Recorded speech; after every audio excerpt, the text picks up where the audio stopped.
सभी श्री रामचरितमानस प्रेमियों को जय सिया राम। राम राम। पहले प्रभु का नाम फिर काम। श्री रामचरितमानस बालकांड दोहा नंबर 293 से पढ़कर सुना रहे हैं। आज का प्रसंग है,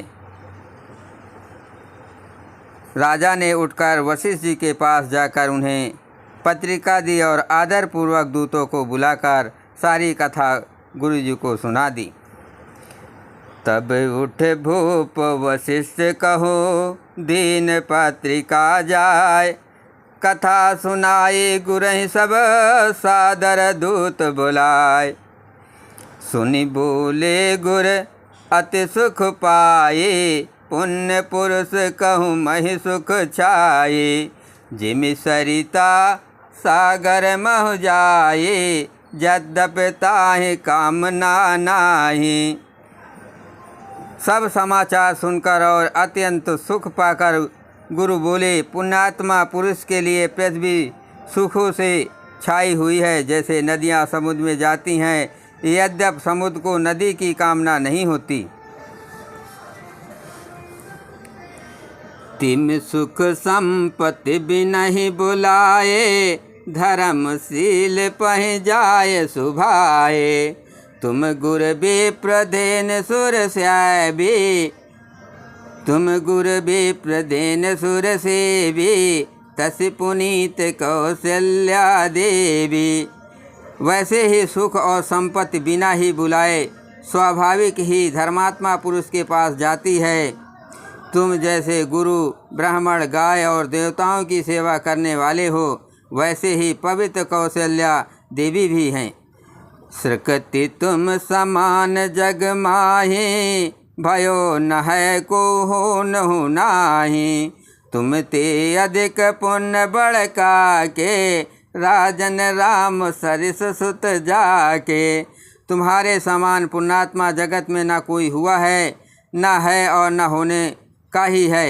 हे राजन, तुमसे अधिक पुण्य और किसका होगा, जिसके राम सरी के पुत्र हैं। वीर विनीत धर्म व्रत धारे, गुण सागर बर बालक चारे। तुम कहूँ सर्वकाल कल्याणा, सजहूँ बरात बजाय निशाना। और जिसके चारों बालक वीर विनम्र धर्म व्रत धारण करने वाले और गुणों के सुंदर समुद्र हैं, तुम्हारे लिए सभी कालों में कल्याण है। अतिव डंका बजाकर बारात सजाओ। मंगल भवन अमंगल हारे, द्रवहु से दशरथ अजर बिहारी। राम सिया राम जय जय राम। चलहु बेग सुनि गुरु बचन, भले ही नाथ सिरुनाय। भूपत गौने भवन तब, दूतन वासुदेवाय। और जल्दी चलो, गुरु जी के ऐसे वचन सुनकर हे नाथ बहुत अच्छा कहकर और सिर नवाकर तथा दूतों को डेरा दिलवाकर राजा महल में गए। राजा सबुर निवास बुलाए, जनक पत्रिका बाँच सुनाए। सुन संदेश सकल हर्षाने, अपर कथा सब भूप बखानी। राजा ने सारे रनिवास को बुलाकर जनक जी की पत्रिका बाँचकर सुनाई। समाचार सुनकर सब रानियाँ हर्ष से भर गई। राजा ने फिर दूसरी सब बातों का जो दूसरों दूतों के मुख से सुनी थी वर्णन किया। प्रेम प्रफुल्लित राजहि रानी, मनो सिखिन सुनि वारिद बानी। मुदित अशेष देय गुर नारे, अति आनंद मगन महतारी। प्रेम में प्रफुल्लित हुई रानियां ऐसी सुशोभित हो रही हैं जैसे मोरनी बादलों की गरज सुनकर प्रफुल्लित होती हैं। बड़ी बूढ़ी अथवा गुरुओं की स्त्रियां प्रसन्न होकर आशीर्वाद दे रही हैं। माताएं अत्यंत आनंद में मग्न हैं। लेहि परस पर अति प्रिय पाते, हृदय लगाय जुड़ा वह छाते। राम लखन कय कीरत करनी, बारह बार भूप बर बरनी। उस अत्यंत प्रिय पत्रिका को आपस में लेकर सब हृदय से लगाकर छाती शीतल करते हैं। राजाओं में शेष दशरथ जी ने श्री राम लक्ष्मण की कीर्ति और करनी का बारंबार वर्णन किया। मुनि प्रसाद कहि द्वार सिधाए, रानिन तब महि देव बुलाए।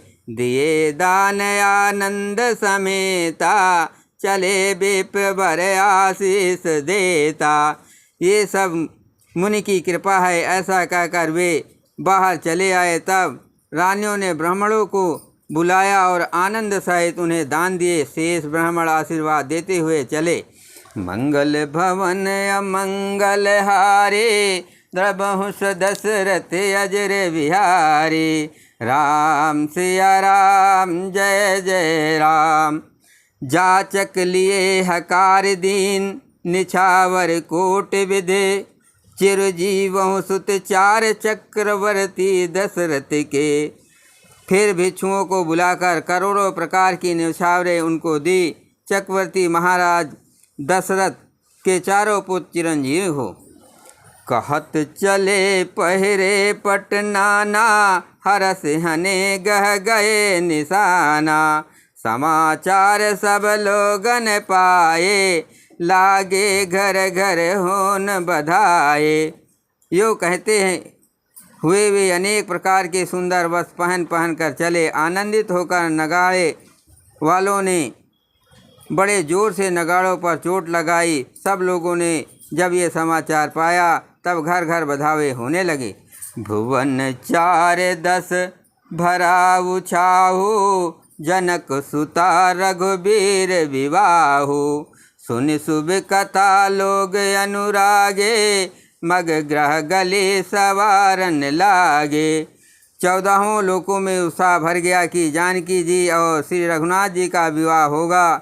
ये शुभ समाचार पाकर लोग प्रेम मग्न हो गए और रास्ते, घर तथा गलियां सजाने लगे।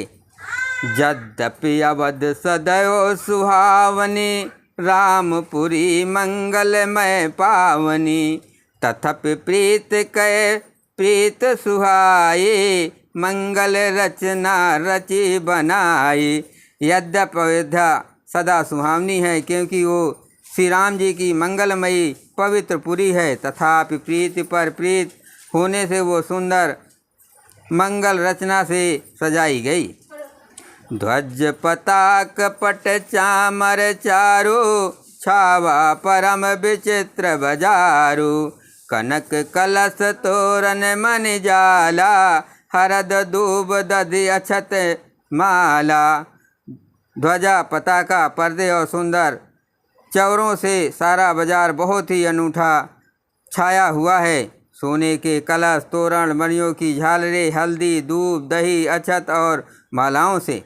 मंगल भवन अमंगल हारे, द्रबहुष दशरथ अजर बिहारी। राम सिया राम जय जय राम। मंगलमय निज निज भवन, लोगन रचे बनाए। बीथी सींची चतुर सम, चौके 4 पुराए। लोगों ने अपने अपने घरों को सजाकर मंगलमय बना लिया। गलियों को चतुर सम से सींचा और द्वारों पर सुंदर चौके पुराए। चंदन, केसर, कस्तूरी और कपूर से बने हुए एक सुगंधित द्रव्य को चतुर सम कहते हैं। जहाँ तहाँ जोत जोत मिल भामनी, सज नौ सप्त सकल दुत दामनी। विधु बदनी मृग सावक लोचनी, निज स्वरूप रतिमान विमोचनी। बिजली की सी कांति वाली चंद्रमुखी, हिरण के बच्चे से नेत वाली और अपने सुंदर रूप से कामदेव की स्त्री रति के अभिमान को छुड़ाने वाली सुहागिनी स्त्रियां सभी 16 श्रृंगार सजकर जहाँ तहाँ झुंड के झुंड मिलकर। गा वही मंगल मंजुल बानी, सुन कल रो कल कंठ लजानी। भूप भवन किम जाए बखाना, बेस विमोहन रचो बिताना। मनोहर वाणी से मंगल गीत गा रही हैं, जिनके सुंदर स्वर को सुनकर कोयले भी लजा जाती हैं। राजमहल का वर्णन कैसे किया जाए, जहाँ विश्व को विमोहित करने वाला मंडप बनाया गया है। मंगल दाब मनोहर नाना, राजत बाजत विपुल निशाना। कतहु बिरदी बंद उच्चारें, कतहु वेद धुन भूसुर करहीं। अनेकों प्रकार के मनोहर मांगलिक पदार्थ सुशोभित हो रहे हैं और बहुत से नगाड़े बज रहे हैं। कहीं भाट बिरदावली कुल कीर्ति का उच्चारण कर रहे हैं और कहीं ब्राह्मण वेद ध्वनि कर रहे हैं। गावहि सुंदरी मंगल गीता, लय लय नाम राम अरु सीता। बहुत छाव भवन अति थोरा, मानहु उमग चला चहोरा। सुंदरी स्त्रियाँ श्री राम जी और सीता जी का नाम ले लेकर मंगल गीत गा रही हैं। उत्साह बहुत है और महल अत्यंत छोटा है, इससे उसमें ना समाकर मानो वो उत्साह आनंद चारों ओर उमड़ चला है। मंगल भवन मंगल हारे, प्रभु दशरथ अजर बिहारी। राम सिया राम जय जय राम, शोभा दशरथ भवन के को कवि भर नहीं पार। जहाँ सकल सुर शीस मने, राम लेने अवतार। दशरथ के महल की शोभा का वर्णन कौन कवि कर सकता है, जहाँ समस्त देवताओं के शिरोमणि रामचंद्र ने अवतार लिया है। भूप भरत पुन लिए बुलाए, है गए इस पंदन साजहु जाई। चलहु बेग रघुबीर बराता, सुनत पुलक पूरे दो भाता। बोलो सियावर रामचंद्र की जय, हनुमान जी की जय।